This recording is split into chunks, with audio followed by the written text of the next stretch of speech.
Good morning. Appreciate y'all for tuning in and rocking with us for another edition of the Morning Breeze, man. Always rocking with you guys, as always, man. Outside of me, I got my guy, Mr. Media himself, Jordan JC, in the building.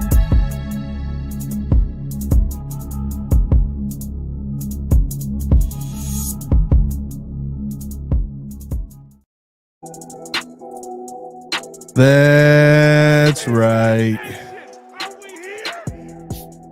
Another day, another dollar, another opportunity to talk about our teams. And Jordan JC, I got to tell you, Jordan JC, we got some stadium plans, my guy.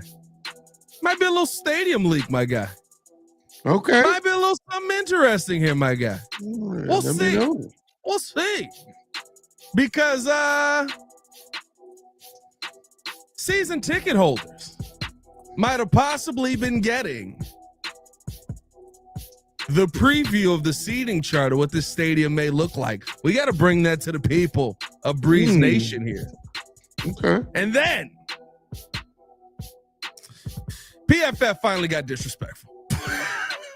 Well, one day. Yeah, one day. It took them one day. We were giving them credit. We were like, we're in on it. Yeah, we kind of figuring this out. Nah, they're just disrespectful. PFF finally got disrespectful. We got to slap somebody. Oh, boy. This is the one where I'm like, nah, I'm not going to do it. I'm not going to do it. Nah, I'm going to be on your heels on this one. And then the Chicago Bulls team locked in on telling Josh Giddy, not a chance on $30 million. Date 7/9/2025, 7:06 in the morning. And I don't know if you guys noticed, but we're testing something new here, ladies and gentlemen. That's right. And according to the text message I just got from Hayes, it's working. Oh, baby. Oh, baby. Thanks for, I'm tingly. Tingly. We'll see. All that more in today's episode of the Windy City Breeze Sports Talk Daily. Hit that like button, subscribe to the page, leave a 5-star review. Y'all know what to do.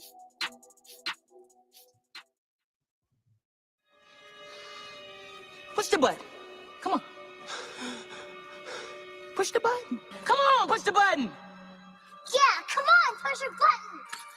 You heard what she said. Y'all heard what Sue Young said. Hit that like button, subscribe to the page. All right, so we got to address the elephant in the room here real quick, JC. Big shout out to everybody tuning in, showing love with us, right? For some of you, you may be seeing us vertically. For some of you, you may be seeing us horizontally. There are now two lives. Oh, calm down there, Cairo Santos. There are now two lives because the YouTube Shorts is yada, yada, yada behind the scenes. YouTube Shorts very big. Want to add to the YouTube Shorts audience. Blah, blah, blah, blah, blah. Also, let me stay on track. And then I gotta have a comment about something that I ended up watching last night that we will be adding to the show. But yes, that is right, Relentless Mikey. You now can get twice the meaty if you really want to. You can watch us in the YouTube vertical version, or you can watch us in the regular YouTube video version. This is just to reach a wider audience, to be able to reach more people. So appreciate you guys for tuning in and showing love. Yes, Corey Swopes, this is a live short. I don't know how it works either, but appreciate y'all for tuning in and rocking with us as always, man. See how it happens. Hey, sent it to me last night. I was like, well, we're going to test this out. This is going to be fun. Let's do it. Yeah. Hey, I'm here for it. JC, how you feeling, my guy? Feeling good, man. Excited. Middle of the week. Actually, nice and rejuvenated. Second time in this week, I've gotten up early, got to the gym, had a little cardio, worked out, had a few strength training workouts. I'm feeling good. Feeling pretty meaty today. Yeah. Losing feeling meaty today, are you? Feeling very meaty. A little meaty today. All right. Nothing wrong with that. All right. Watch yourself now. Twice the meaty is the way JC lives life, says hey. You dang right. I'm not going to lie to you, bro. I thought about you last night. I will end up making this cut. I will end up making a cut on the or what am I trying to say? A clip on this.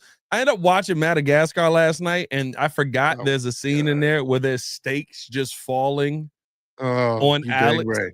Oh, yeah, that's gonna happen. That's gonna happen. Right. We will make that cut up. But right. Hey, man, appreciate y'all for tuning in and showing love as always. Did we lose JC on the short side? We lose JC on the short. You got to get back in there, JC. What's going on? I don't know what happened. Yeah, you try and log back in. We're still testing this on the short side. We will be live on the regular show here if you guys want to tap back in. But man, I want to start it off here because I thought this was incredibly interesting. We saw this kind of come out late last night as Bears fans who received this note from the Chicago Bears ended up putting this out onto Twitter and different platforms and stuff like that, basically saying we have received the seating chart, as we had Jordan JC back in here. We have received the seating chart that the Bears may be asking about. Now, I do want to, we're going to put this on the screen and kind of show what the Bears ended up actually saying here. Said the Chicago Bears are exploring the development of a new state-of-the-art stadium that will serve all of Chicagoland and the state of Illinois. It will be an enclosed world-class venue for concerts, family sports, and community events year-round. We invite you to take a survey to share your thoughts on your preferences. Your feedback will play a key role in shaping the fan experience, amenities, and ticketing opportunities in a new stadium. The survey will take approximately 20 to 25 minutes. And from what I heard from some people that put this out there, this was an in-depth survey here. The survey approximately 20 to 25 minutes to complete. Your response will be kept confidential and analyzed completely to help guide future decisions here. And listen, here's the stadium picture that I saw. Jordan JC, I don't know if you're an aficionado in the stadium game or not, but not really. This is Allegiant Stadium that the Raiders play in now, currently in Vegas. I think your mic's muted on the short side as well, JC. This is Allegiant Stadium, pretty much to a T. That big open spot there on the right side at Allegiant, I believe, is a swimming pool. This seems pretty par for the course for how a lot of these new stadiums are being created, or how a lot of these new stadiums are being put together. I think that this kind of just this be the vibe that teams are going with here. It feels like this is a very corporate type of environment. I'm assuming a lot of the grayed out section is probably not season ticket holders. That's probably kind of where, or maybe it is some of the season ticket holders, but that's probably where a lot of the businesses will end up being. But this was from the Chicago Bears. Yeah. There's gonna be there's gonna be a lot of businesses that are gonna get in there. It's still Chicago. It's from the Chicago Bears, though. What are your thoughts on the possibility of the new stadium basically being kind of a cookie cutter stadium style? I mean, as long as it has a roof, I could really care less. I'm a very simple person. As long as we can have an indoor stadium, that is really all I care about. You want to call it cookie cutter, sure. If it's in the mode of another stadium and they go that route, I'm perfectly fine with it. Having all the different amenities, as long as the seating arrangement is good for ticket holders, I'm not one that complains. Again, you compare it to what we have now. I was just with somebody passing going down. They don't even call it Lakeshore Drive anymore. DuSable Drive. Drive. I'm not a fan. A week ago. Yeah, I'm not a fan of that. I'm going to say LSD. Somebody was saying, like, man, the whole spaceship look where they just kind of plopped it down on Soldier Field.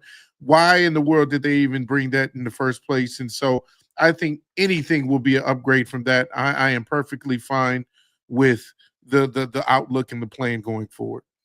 It's going to be interesting because, to me, I do think it's different having kind of the cookie cutter stadium vibe. You know what I mean? Where it's like you're not doing anything different. I am sad about that. That's the one thing. Like let's be different. And again, we're not saying this is guaranteed to be what the stadium is. I'm not telling you that this is exactly what it is. I don't know if there were multiple stadiums, but when you look at kind of how this is laid out, and again, I'll put it on the screen here again. Like when you look at kind of how this is laid out here, it feels very much like pretty much what we've seen from a lot of these newer stadiums that are being built. And I'll tell you this, from what I've heard from people who have gone to Allegiant Stadium. It's beautiful. Mm-hmm. It's one of the best stadiums in football. Of course, it's Vegas. You know, they're going to do it bigger there. They're going to do it a lot more exciting there. But like this is one of those, if you're going to copy a stadium, why not copy the latest and greatest? Why not copy the best? The one thing that I will say that I guess if you're a fan, I think the fan advantage is one that is only talked about when it is an overwhelming advantage. And when you look at how many seats aren't probably going to be there, that to me, I would assume one side of this is probably scoreboard, but I would try to pack this thing up as much as possible, because you have seen that players have talked about this time after time after time, how difficult it is to play when the stadium is shaking, how difficult it is to play when you've got that how hard it was to play in Seattle. You can't hear. That is an advantage. And to me, if you're giving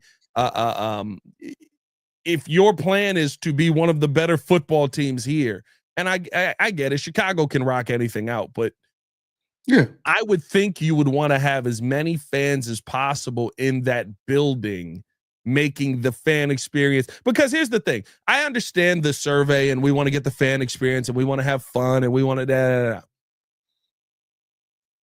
the fan experience on the field being good is really all we care about. The fan experience parking wise being good is really all we care about. You think Bears fans would care that much about a new stadium if the Bears were winning at Soldier Field?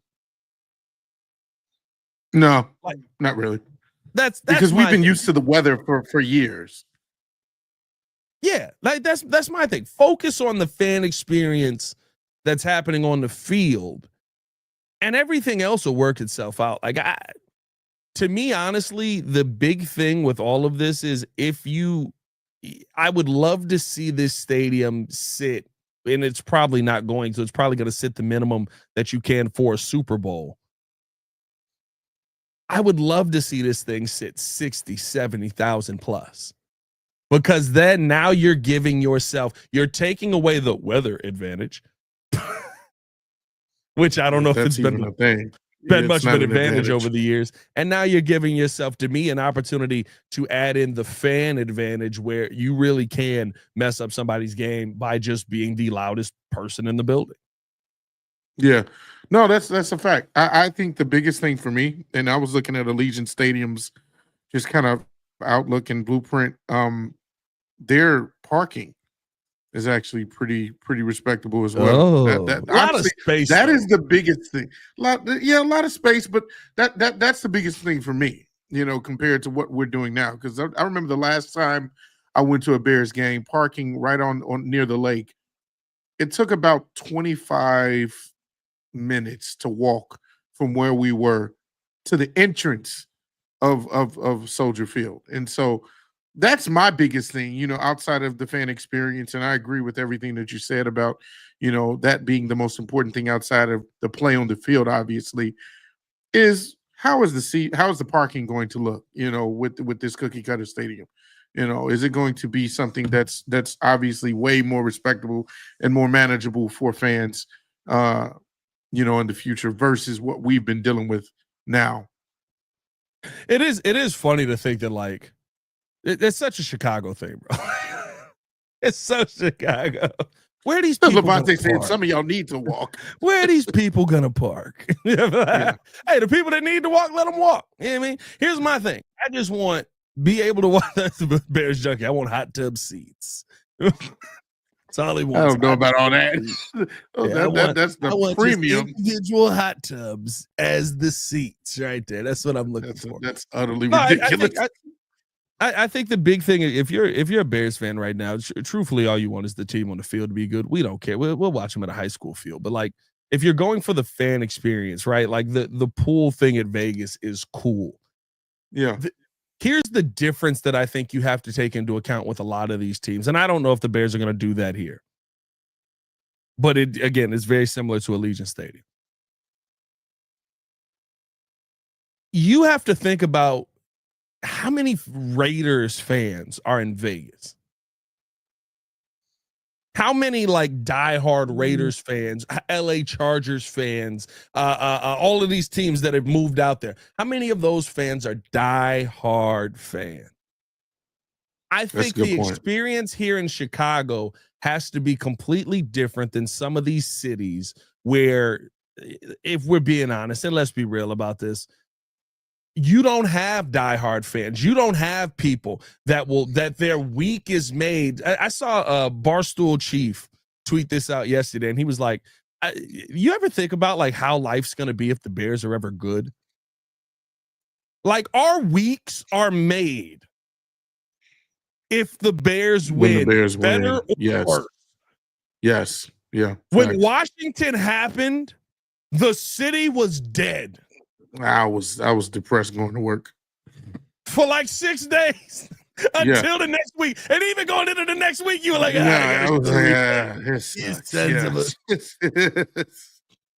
like that is the biggest. Like, you can't compare what we have here. I think there's certain cities that like the Green Bay, maybe I would say Minnesota, Detroit, New York, even New York. Not New York, I'll throw in there. I mean, like, there's just certain teams and cities where it's like, I don't need the bells and whistles. And the bells and whistles are cool to have, but like, I need good seats to be able to watch my team every seat. Now, you know what I would love to see? I don't know if you've ever been to Miller Park too. I know you're a Cubs fan. Milwaukee? Yeah, in Milwaukee. It's not Miller Park. What is it now? AmFam Stadium, whatever it is. Every single seat in that building is a good vantage point to watch the game. Okay. That's what I care about for the fan experience. Yeah. I don't really, I'll tell you when I think all the extra, glitz and glamour will matter to me is when the team wins championships. At that point, that's when you can do the razzle dazzle with the stadium. At this point, like you mentioned, I think little razzle dazzle. Like, I think that the most important thing is the product on the field. When a team is winning, it really doesn't matter the environment. Like I said, the biggest thing I want is a roof over the stadium, and of course the parking. But my thing is that if the team is producing and winning, like, when that happens, we're not thinking about if it's cold outside or if it's hot outside or where I'm sitting compared to somebody that has a seat next to the 20-yard line. Like it doesn't matter to me. I think when the team is winning, then that's when you can add in all the extra stuff and the things that make the experience more fun and more enjoyable, more memorable and lasting. That's the whole thing. And shout out to Brandon Green, said the team ain't winning championships, you better have something to fill the seats. Sure, but I don't think I feel like we're better than that. As a city, I feel like we're one of the major cities that you can't really do that kind of like put a facade or a mask over things. If the team is losing, well, let's have this amenity or let's have this attraction here. No, I think what comes first is the product on the field, winning championships, and then adding all the other stuff. Yeah, 100%. And that's, listen, if the team's not winning championships, if the team's competitive, if we're an 11-win team every year, if we're a 10-win team every year, there's teams that have been 10-win teams for the past 10 years. Yeah. Dallas, if we are a 10-win team every year, we are going there focusing on football. Yeah. I remember the Bears were what that last year with Justin, at the halfway point of the season when we end up going to a game, I think the Bears were a 3-win team at that point because we end up winning like 5 games the second half of the season or something like that.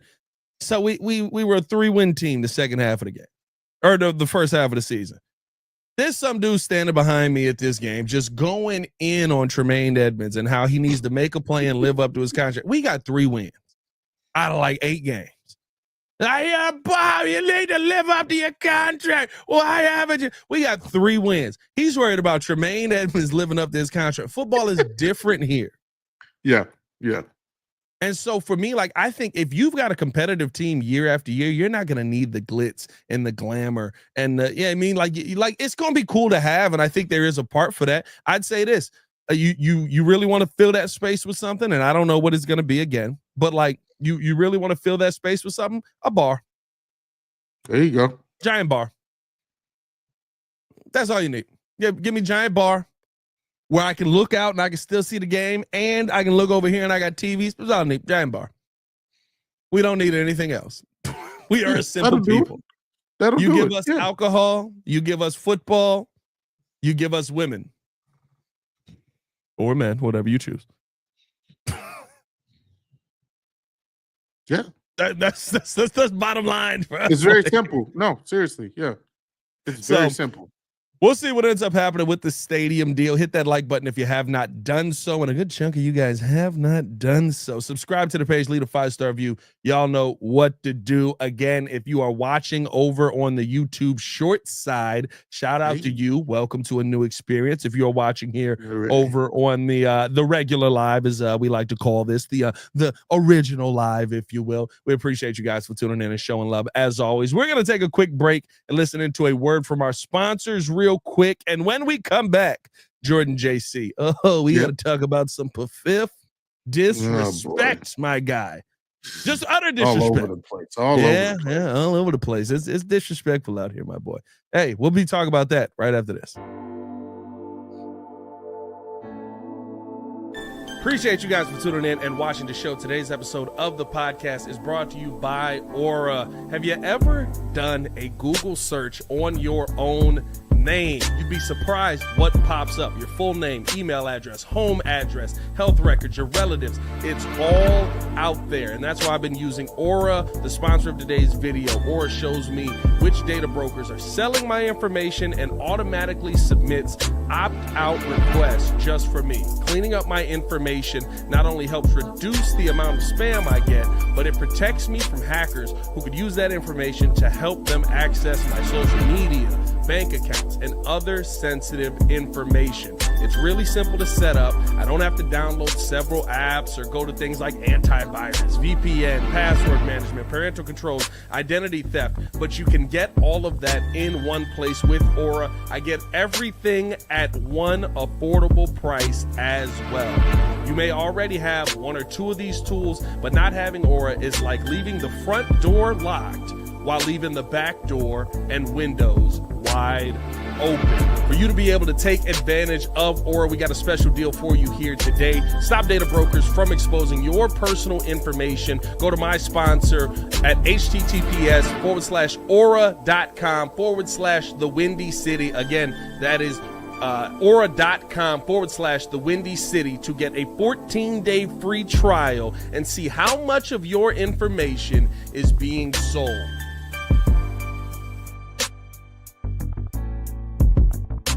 Breeze Nation, what is good? It's your boy Pat the Designer back at it again. Ladies and gentlemen, we got merch. That's right. New website, new merch, all out. We've been telling you guys to pull up on us. Now you can at twcbreeze.com, where you can find out all of the latest stuff going on. What all can they find there, Super Producer? Listen, you can join the nation, sign up to our mailing list, and be up to date for events and news. You can also visit the shop page and order merch, because we have t-shirts, we got hoodies, we got mugs, we got hats, we got all kind of stuff. So, hey, we appreciate you being tuned in with us. And remember to subscribe to our YouTube page and follow us on all our socials. Check us out at twcbreeze.com. He's way too excited. I am.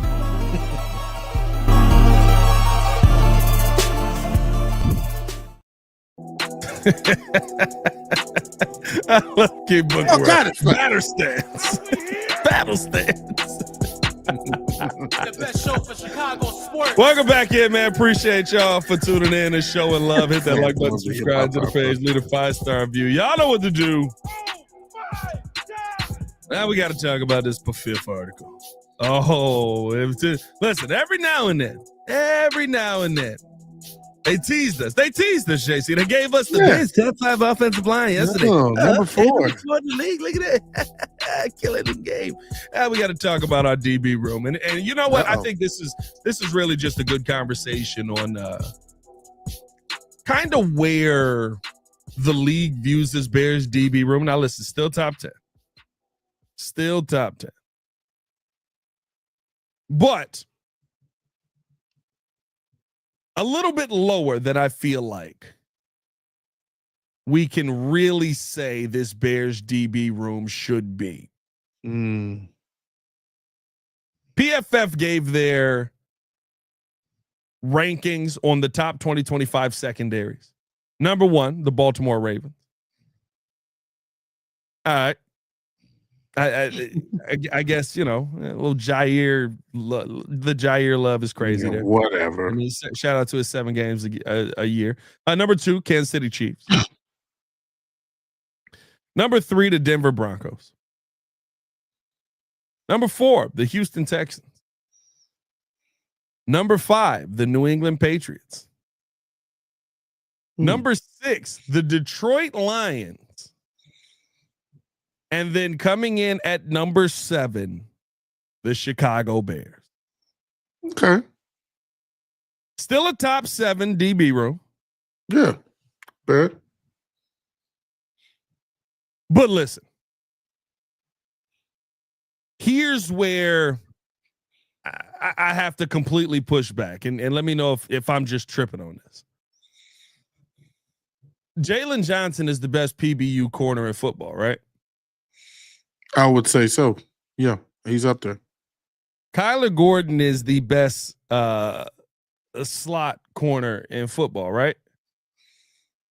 If he's not, he's on his way.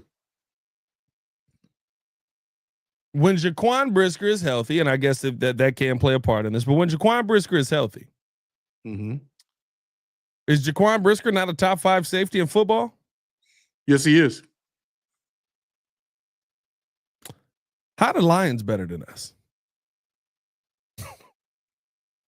How are the Patriots better than us? No, Patriots the Lions have Kendall Vildor. Kendall Vildor. Oh, I forgot about Vildor. They do have Vildor over there. And I'm not. I don't want to say that these aren't good DB rooms. Listen, Houston has C.J. Gardner-Johnson. I think that is that and Derek Stingley. Those are 2 excellent DBs.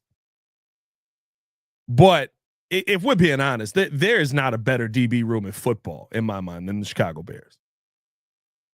Adding Jair Alexander to the Baltimore Ravens does nothing for me. He's 6 wins. He's 6 games a year. At best.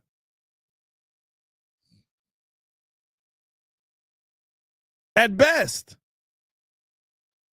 Kansas City Chiefs is literally Trent McDuffie carrying all the weight.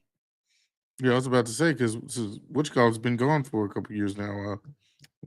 Can't remember his name, but their other safety or cornerback they had that was elite. Yeah. I mean, Jaden Hicks was solid, you know what I mean? But like, it's literally all Trent McDuffie. L'Jarius Sneed. Yeah. Yeah. What are we talking about here? I don't know. Like, maybe there's not another DB room in football better than the Chicago Bears, in my opinion, in my humble opinion. Your thoughts, Jordan JC? Well, I wouldn't say it's humble. I mean, I would boast and brag for our DB room. First of all, you mentioned a couple of names. You did mention a couple of names. If we're gonna just continue to go even further on the depth in this DB room, I mean, Terrell Smith can start on a lot of teams. You didn't mention Kevin Byard, who's also our other starting safety, who, even though he's past his prime, has been very, very productive from a tackle stat and his production game to game. Like, we're deep on a lot at a lot of the positions at cornerback and at DB. It's funny though, and I like the way this guy thinks. Pro Football Focus's John Costco says this might be the reason why the Bears are being held back in the ranking. Says they boast a mix of seasoned veterans and young stars in what has become a very solid secondary. Jalen Johnson's been one of the NFL's best over the past 2 seasons. Safety Kevin Byard, though past his prime, continues to play at a high level. Kyler Gordon excels in the slot, but the one weak spot remains Tariq Stevenson, who famously struggled to defend the Hail Mary against the Commanders. He pointed out that one play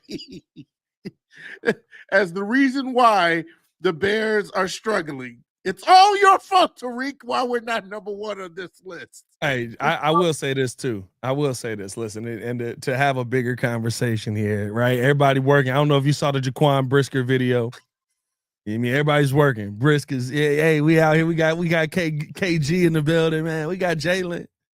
You know what I mean? We killing it, baby. We out here getting this work in. Oh, look, we got Diehard in the building. We killing it, man. We out here having a great time. There's no Tariq there. Where you at, Steve? There was no Tariq there. I don't know if Tariq, what's he doing? He may be on vacation. Maybe he's got it in the bag. Maybe he knows his game. Maybe he's killing. Yeah. There was no Tariq there. I'm not saying that's a problem, but I would like to see him there last year. Or I'm sorry, I would like to see him there after what we saw last year. But I think even this, here's my big thing, right? Tariq was not bad throughout the rest of the year. That play was horrific. But I actually think Tariq got better as the year went on. A lot of the moments where he got killed were early in the year. Nico Collins cooking him. Well, he did get cooked by Justin Jefferson, but everybody get cooked by Justin Jefferson except Jalen Johnson. Mm-hmm. I don't know. I can't look at this list if I'm and feel like this is justifiable. Like, first off, let's just start right above it. The Lions is crazy. Like, if we're basing on last season, the Lions is insane. Yes, when everybody is healthy, sure. Half the team was dead last year. Yeah, when it mattered most. Yeah. Like, there's no way that to me, and you lost your best DB this offseason. I love Christian Gonzalez. Y'all know he's an Illini guy. That's my guy. Not a chance I got Christian Gonzalez over Jalen Johnson. Not a chance. This is one where PFF was tweaking a little bit, and maybe we could say that yesterday too. I mean, listen, JC, we were beating our chest about a top 5. Oregon. You said what? I thought Christian went to Oregon. I'm tweaking, not Christian Gonzalez. What's the boy that he got there that end up playing at Illinois? Oh, what is old boy name? You're not talking about the DB from he's on Seattle. He's on Seattle. Witherspoon? Devon Witherspoon? Yeah. Both of them dogs. You 100% right. You're 100% right. But no, man, like excuse me, the big thing for me is like, this is where I feel best about the Bears. Kirby Joseph went to Illinois. Thank you. There you go. Okay. Yeah. This is where I feel best about the Bears.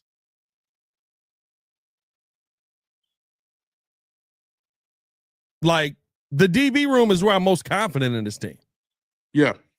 It's the one spot where I'm like, there's not a hole there.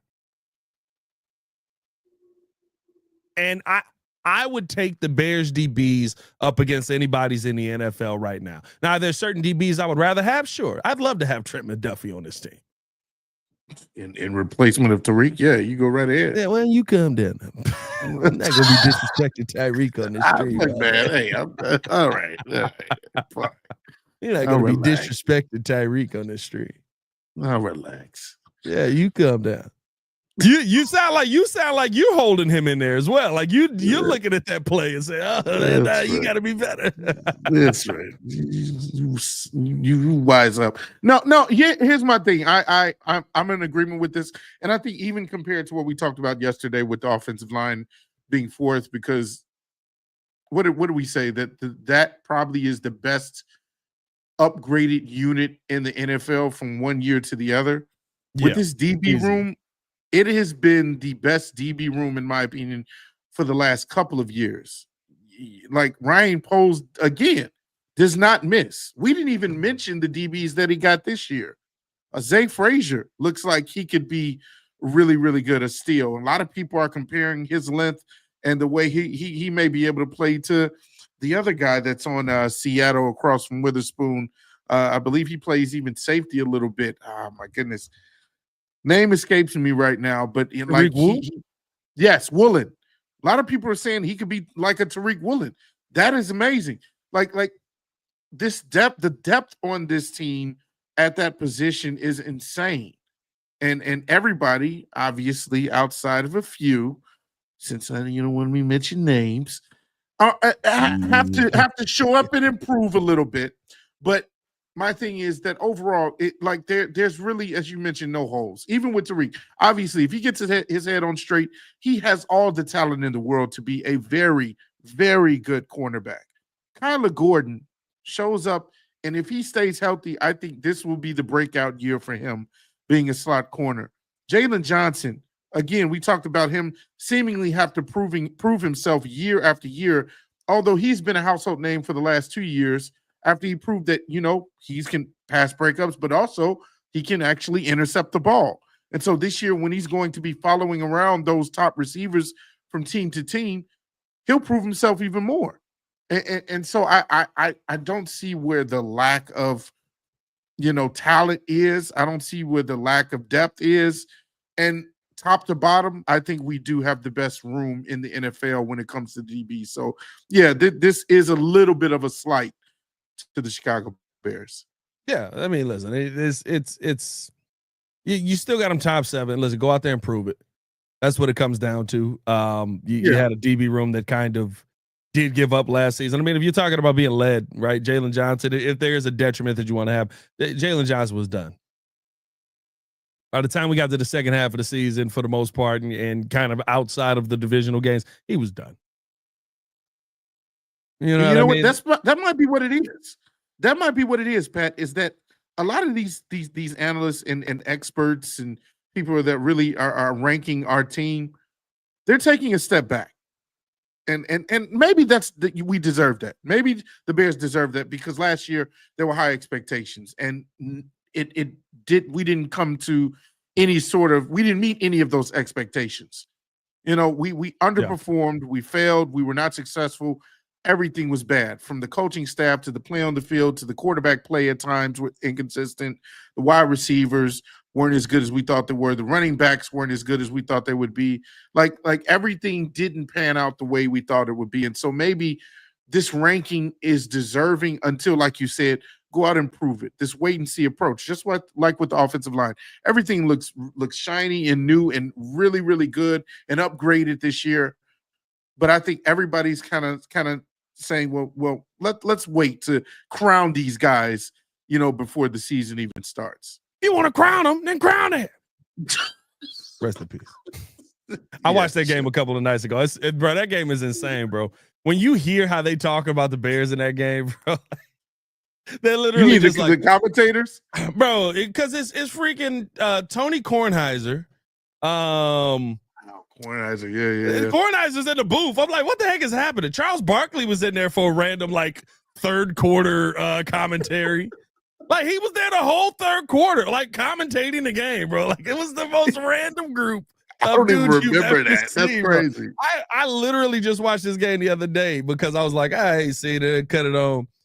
And I was cracking up at the commentary because literally they were like, you got to remember that first month of the season, Rex was cooking. He was killing mugs. And the Bears were a passing offense. And so, how they're talking about it, they turning around and 3 plays in a row, they hand the football off to Thomas Jones. Tony Kornheiser is like, this isn't the Chicago Bears running the football, relying on the defense. We haven't seen this team this year. I'm like, what are you talking about? Been watching this team for 30 years. Mm-hmm. But hey, man, we appreciate y'all tuning in. Show love, hit the like button, subscribe to the page, leave a 5-star review. Y'all know what to do. Let's finish out the show with this Jordan JC. Appreciate you guys tuning in on both platforms. Here we are live on YouTube on the regular version. Jordan JC, I don't know if you know this or not, but we are over 100 in a chat. Over 200 in a chat. Okay. All right. 300 in a chat. Okay. 300.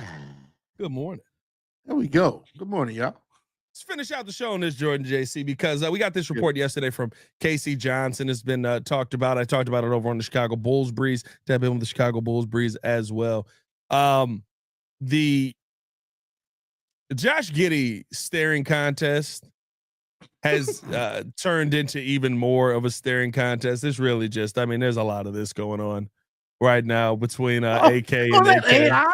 Yeah, that's AK and AK right there. My goodness. But $30 million is Josh Giddy's asking price. Mm-hmm. And per Casey Johnson, the Chicago Bulls are standing firm on not offering Josh Giddy $30 million moving forward. It'll be very interesting to see how this all plays out in the long run. But I ask you this. When you look at Josh Giddy's game, is Josh Giddy somebody you're willing to commit 20% of your salary cap to? Is Josh Giddy a $30 million player in your mind? You might be surprised at my answer, but I'm going to go ahead and say yes. The reason why I say that is because you have a young roster where a lot of the rest of the money will go probably the cheaper route with a lot of these young players who haven't been proven yet. I think Josh Giddy, as much as we want to talk about his game and really, kind of critique it and break it down, I think that he is an established player in the league. He has been an established player, really good player in the league for years now. A do-it-all point guard, has size on him, is very good at his defense. We've seen in the offseason there have been clips of him improving in his shooting. And in fact, he improved in his shooting the past year. The three-point shot got better. Shot the three-point shot at a crazy rate last year.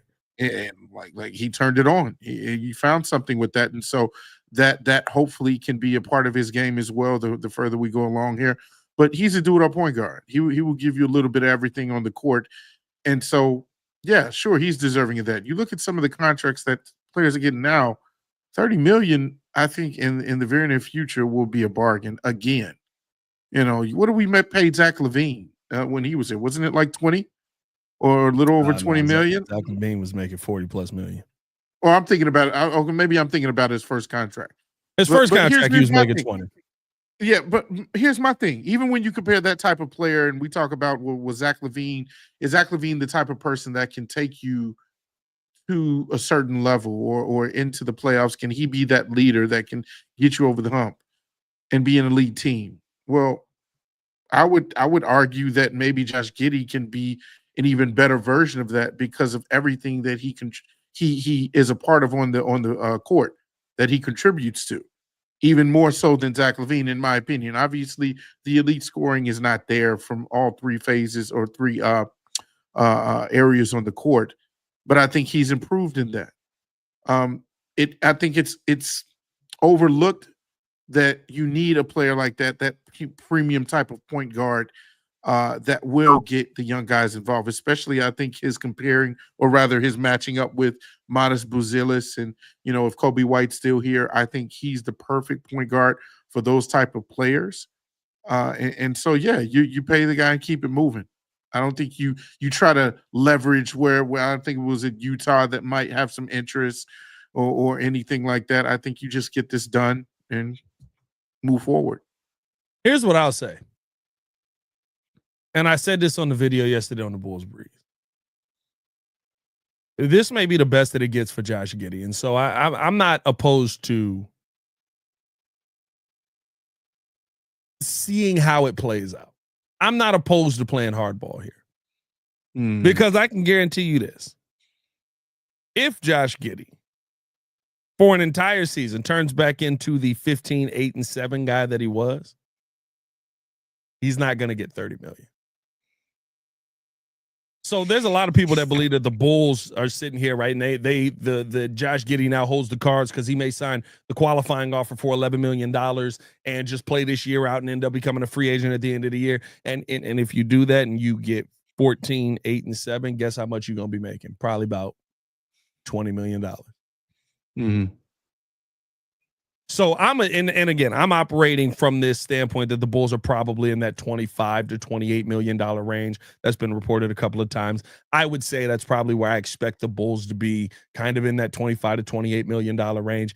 25 may be the best you're going to get. That may be generational money. This may be one of the better contracts you're going to get, and you're allowed to play a game that accentuates your game, that fits how you want to play, your play style, how you want to go about attacking defenses and different things like that. Billy Donovan is the perfect coach for a guy like Josh Giddy. And so, listen, I want him to get his money. I think he should be a $25 to $30 million player. If you think that Giddy's somebody who you can build around as well, or not build around, but build with, I should say, then yeah, get your money. Like, pay him what he's worth. But you do have to think about the future of this team. You do have to think about what could be coming when you, right, with the salary cap and different things like this. You do have to, as crazy as it is to say, AK is operating from a perfect place for how this second apron is just eviscerating teams on the way out the door. Like, he's operating the team in a manner where it's like, yes, you still need to find your star. Hopefully that is modest. Hopefully you add something with Noah Sengay. But, like, you're at this weird point now where Josh Giddy could be a piece that helps you get to the next level, but you're not going to get to the next level because is that somebody you want to commit $30 million to? Maybe somebody they're willing to commit $25 million to, because that offers you still that little bit of cap flexibility. So it's crazy to say, and I keep saying this, but like I actually think AK has handled the Giddy situation well. And so I can't say that about most of it. You think he's okay with he's in a good spot playing hardball? I think the Bulls front office is in a position of strength. I think they're in the driver's seat with this, but I think at the end of the day, like as you mentioned, that's the most important thing is how do you see Giddy being a part of the next, or not even the next build of this team, the current build of this team. You know, with the potential of Buzelis coming over and Noah Sengay and Lachlan and Kobe and, you know, all of these different pieces that look to be good prospects and have good potential. Are you saying that you would want to replace him with another point guard? Because quite honestly, I feel like our point guard position has always been an issue. When Lonzo Ball went down, that was when we started having issues with the team. You know, we were interchanging Kobe White. Was he a point guard? Is he a two guard? Yeah. Is he a guy that's coming off the bench, or is he a starter? Then we got Ayo Dosunmu in the mix for a little bit. Or is he a bench guy? Is he a sixth man? Then I believe Alex Caruso, when he was here, played a little bit of point guard as well. It's like this carousel. I think you also just re-signed Trey Jones, though. I like him as a backup, though. I think he's perfect in his role as that guy coming off the bench. I don't think Trey Jones is a starter. I'm not saying that if you give him more minutes that he can't prove himself to be a starter, because I think he's a sound player coming from San Antonio. I think he's just a guy that is very, even killed. He's not going to hurt you, and he's not going to be special, but he's somebody who can contribute to a really good team. So I think Josh Giddy is in the perfect place. I think that's the tough part, right? When you look at Giddy, it's like you're paying him based off of the hope that he's going to be what he was the second half of the season. $30 million means I need 20 out of you. Oh, you need him to be 10 assists. I need them 8. I need them 10 assists. I need them 8 rebounds, but I need 20 to 25 out of you. Ooh. That's $30 million. 14, 8, and 8. I mean, like, hey, take your chances. Take your chances, but if we being honest, like, if you 14, 8, and 8, you getting 20 million. If he could get to 17, I'd be okay with paying 30. 16 or 17 with 8, 9 assists, 7 to 8 rebounds. That to me is doable. But I can see why you're saying 20 points. Depends how he's getting. If you're giving me 17 on all 3-pointers and you stretching the floor, you know what I mean? That's a different conversation. Yeah. But again, I think the thing is, though, you're paying that $30 million based off of the hope that he is who he is the second half of the season and not kind of who he's been. Now, again, he's 22 years old. I lean more towards he is who he is the second half of the season. I think this is probably best case scenario for both the Bulls and Josh Giddy. I don't think the best case scenario is move on from Josh Giddy. I think your best case scenario is you find the middle ground. You figure it out. how about we settle in at 27? Yeah, Okay. I mean, how about we lock in here and then we maybe there's some escalated where we get you to your 30 or whatever it is. Like those are the things where it's like that's where we'll see if how good AK is with it as a good GM. So I don't know. Agreed. I'm not. I don't want to get rid of Josh Giddy, but I also don't want to hamstring the team and be like, "Oh, Utah offered him $32 million." Like, okay. Might have to. So we'll see what ends up happening, man. Appreciate y'all for tuning in and showing love. Hit that like button, subscribe to the page, leave a 5-star review. Y'all know what to do. Let us know your thoughts in the comments below on Josh Giddy. Hey, man, this kind of was a success in theory. Got a nice little live over here, the regular live, and then we got the shorts live as well. Yeah, gonna do this moving forward. All right. Tally up the final numbers and all that stuff. Hit that like button, subscribe to the page, leave a 5-star review. Y'all know what to do. For Mr. Media himself, Jordan JC, it's your boy Pat the Designer. Back at it again. Y'all stay safe out there, Chicago. Bear down. One love. See red. Peace. I have to click so many buttons now. KO Sports, that is a fact. R.I.P. to Bobby Jinx. R.I.P. Bobby Jinx, man. Pops wrote a great article about that over on the Patreon. Yeah, I saw. Nice.